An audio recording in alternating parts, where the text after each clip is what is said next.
Halo semuanya, apa kabarnya nih? Semoga teman-teman semua dalam keadaan sehat ya, dilancarkan pekerjaan maupun usahanya, amin.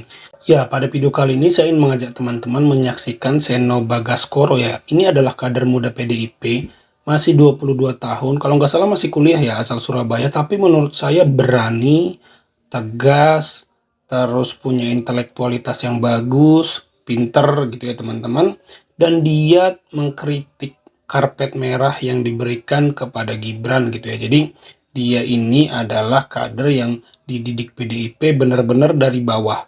Dan saya melihat bahwa ke depan Seno Bagaskoro ini bisa jadi sosok yang besar di PDIP ya. Dia memulai karir politiknya itu benar-benar dari bawah, dari pengkaderan dari bawah, tapi karena dia memang pinter, dia sudah tampil ya di televisi gitu ya, dalam berbagai acara gitu ya, menyampaikan pendapat dan opininya gitu. Jadi saya benar-benar salut ya dengan Seno Bagaskoro ini. Nah, kita mau simak bagaimana dia menjelaskan secara gamblang, menyindir Gibran yang diberi karpet merah dan tidak menghargai yang namanya sebuah proses gitu ya. Yuk kita simak bareng-bareng videonya. Hari ini udah nggak etis. Dari pencalonannya aja udah nggak jelas nih.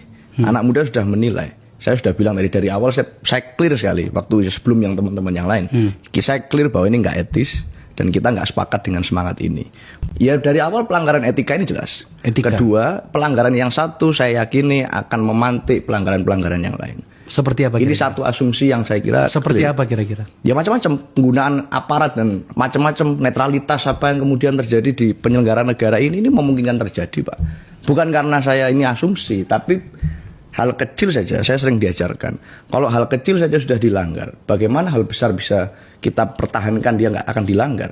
Ini nggak ada jaminannya, Bang. Kalau ada dari yang hal sementara, hal semacam ini saja, masalah entry point saja, ini sudah sesuatu yang salah. Beda urusannya misalnya, kalau yang dikabulkan misalnya tentang penurunan batas usia. Semua anak berhak untuk melakukan itu. Kalau kemudian yang diturunkan masalah penurunan usia itu tanpa embel-embel yang lain. Tanpa kemudian sekian hari setelah putusan itu dilakukan, kemudian ada satu orang yang mendaftarkan ke KPU. Kalau case-nya tidak seperti itu, mungkin kita bisa berpikiran positif. Lah ini di depan mata kita, di lipatan akhir tiba-tiba terjadi semacam ini. Bagaimana anak muda nggak marah dengan situasi ini? Bagaimana anak muda nggak kemudian menganggap bahwa keputusan ini bukan memberikan pintu pada anak muda untuk menjadi pemimpin, tapi malah memantati spirit anak muda di seluruh Indonesia yang berproses berkeringat dari bawah, nggak ikut pakai embel-embel nama orang tuanya. Ya. Maka itu yang jadi problem. Mau menang mau kalah ini sudah masalah. Mau menang atau kalah, ini sudah masalah. Keren banget Seno Bagaskoro. Keren. Saya salut dengar argumentasinya. Ya, Nadiem Makarim itu pendiri Gojek ya. Teman-teman tahu nggak bahwa hari ini ada jutaan orang yang menggantungkan hidupnya pada aplikasi yang dibuat yang namanya seorang Nadiem Makarim. Teman-teman tahu nggak betapa banyak lonjakan omset, lonjakan pendapatan yang diterima usaha-usaha UMKM karena aplikasi yang namanya Gojek. Teman-teman tahu nggak betapa signifikannya kehadiran aplikasi Gojek yang diciptakan oleh Nadiem Makarim di bumi Indonesia ini? Begitu berpengaruh dan besarnya seorang Nadiem Makarim. Tapi teman-teman tahu bahwa dia tidak layak dan bukan tidak layak, dia tidak bisa menjadi cawapres karena usianya baru 39 tahun dan belum pernah jadi kepala daerah. Padahal teman-teman tahu hari ini jabatannya apa? Menteri, bos. Jadi ini putusan yang sangat konyol ya. Ngeri nggak sih teman-teman? Gibran itu kan punya basic dagang martabak. Nadiem Makarim punya basic bikin aplikasi Gojek. Pertanyaan saya, mana menurut teman-teman yang lebih besar memberikan dampak ekonomi pada Indonesia? Aplikasi Gojek atau markobarnya Gibran? Coba dijawab. Hari ini Nadiem itu menteri. Hari ini Gibran itu wali kota Solo. Gibran bisa jadi cawapres, Nadiem Makarim nggak bisa. Itu yang dijelaskan oleh Mas Seno Bagaskoro. Kalau tadi misalnya mau dikabulkan, ya udah, kabulkanlah usianya jadi 35 sesuai tuntutan yang lain. Kenapa tetap ditahan di 40, dikasih embel-embel pernah kepala daerah?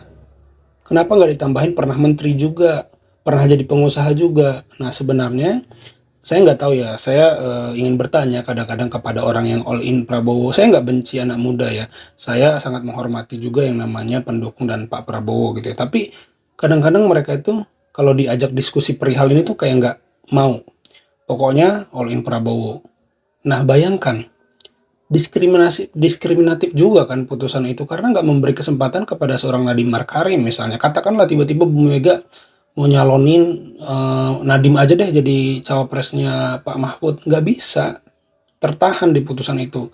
Ya kalau mau seperti kata Mas Eno tadi turunkan aja jadi 35. Dukung Ganjar itu sebenarnya nggak pernah ya, maksudnya teman-teman tahu nggak ya, yang menolak Gibran jadi wali kota Solo itu bukan pendukung Pak Jokowi loh, tapi pendukungnya Pak Prabowo. Teman-teman coba cek, nggak semua ya, tapi teman-teman coba cek Twitternya Fahri Hamzah dan Twitternya Fadlizon. Mereka ada nge-tweet ketika yang namanya Gibran ini mau maju jadi wali kota Solo, dan mereka menyarankan sebaiknya jangan maju dulu bla bla bla segala macam. Nggak, nah teman-teman tahu yang mendukung itu justru pendukung Pak Jokowi yang sekarang mendukung Ganjar. Pendukung Pak Jokowi yang mendukung Ganjar ini sebenarnya nggak pernah benci anak muda, teman-teman. Mereka cuma nggak suka konstitusi itu dirubah tuh, disesuaikan dengan kebutuhan satu dua orang gitu. Sebenarnya nggak ada, kenapa harus benci anak muda gitu.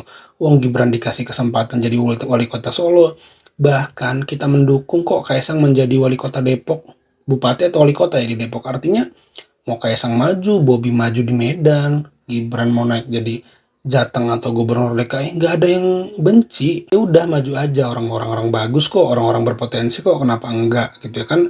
Nah cuman ketika harus lompat langsung ke cawapres dan itu dirubah di MK, nah di sini ya teman-teman yang orang biasa aja kesel. Bayangkan pakar hukum itu sampai gemes karena itu bidang keilmuan yang mereka ajarkan kepada mahasiswanya setiap hari, dan sekarang mereka melihat bagaimana hukum itu diacak-acak. Segemes-gemesnya kita orang biasa, lebih gemes lagi para pakar hukum itu. Kenapa 16 guru besar hukum bersidang di MK, masuk ke gedung itu, beradu argumentasi untuk mempertahankan konstitusi kita yang sudah indah, konstitusi kita yang bisa melahirkan sosok presiden terbaik yang namanya Presiden Joko Widodo. Please jangan diutak-atik lagi, biar konstitusi yang sama melahirkan sosok yang lebih baik, atau minimal sama seperti Pak Presiden Jokowi. Dan entah kenapa hal ini tidak bisa mereka rasakan juga gitu ya teman-teman, malah dituduhnya anti anak muda. Tidak ada sama sekali itu ya, itu omong kosong anti anak muda itu ya.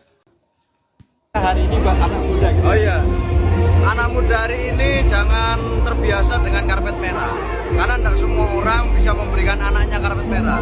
Tapi kalau mau yang merah-merah, baju merah aja kayak dipakai sama Mas Sahrul Pamuji. Ini teladan yang baik, berproses dari bawah, berpolitik dengan baik, tidak mengambil jalan pintas. Belajarlah dari yang berproses. Terima kasih.